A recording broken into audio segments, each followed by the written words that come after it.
mga ano, mga brand new na motor. Meron kami po 100i, pang NLEX, pang SLEX.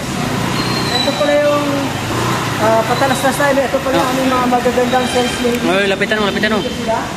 Ito mga Manilin, si Ma'am Ayla, si Ma'am, ano nga po, sorry?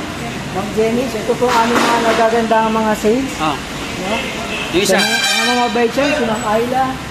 Medyo busy si Ma'am Ayla. So dito kami, nag-vlog kami. Sa mga gusto bumili ng motor dyan, punta lang po kayo sa Rusi Company dito sa Pinto Drive. Marami po kayo makikita ano dito. Leadnet. Joke lang. Pero... Ito rin sila no? Libing. Ha? Libing. Sino? Si Ibing. Ibing ito ang mekaniko namin. Ito namin yung mga mekaniko na magagaling sa makina. Oo. Okay na. Boom. Magandang hapon. Dito pala kami sa Rusi. Kasama ko si Mosh TV. So as you can see, makikita mo maraming mga units dito ng Rusi, no? Iba-ibang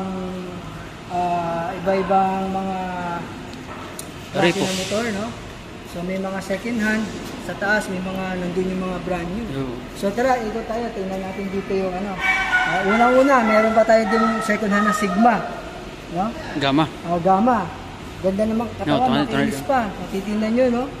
Buong-buo pa yung katawan niya. No? So, sa tingin ko, mura na nga ito yung ano, mura na ang down payment dito, tsaka yung monthly. Talagang ano, malinis pa yung katawan ng motor na to. So, dito kung titingnan natin, ito yung mga classic, makikita natin. 1, 2, 3, 4. So, kung personal isang pupunta kayo dito, personal kayo pupunta dito, makikita nyo na makikinis pa yung katawan.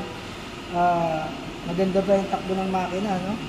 So, ito, meron tayo ditong mga classic. 250.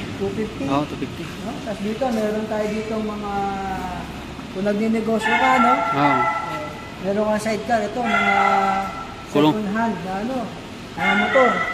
125, 150, may 170, may 175 din dito. No?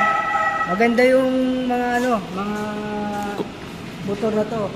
Goods na goods pang ano, pang negosyo. So kung naghahanap kayo, punta lang kayo sa Rusi. Tungkong mangga.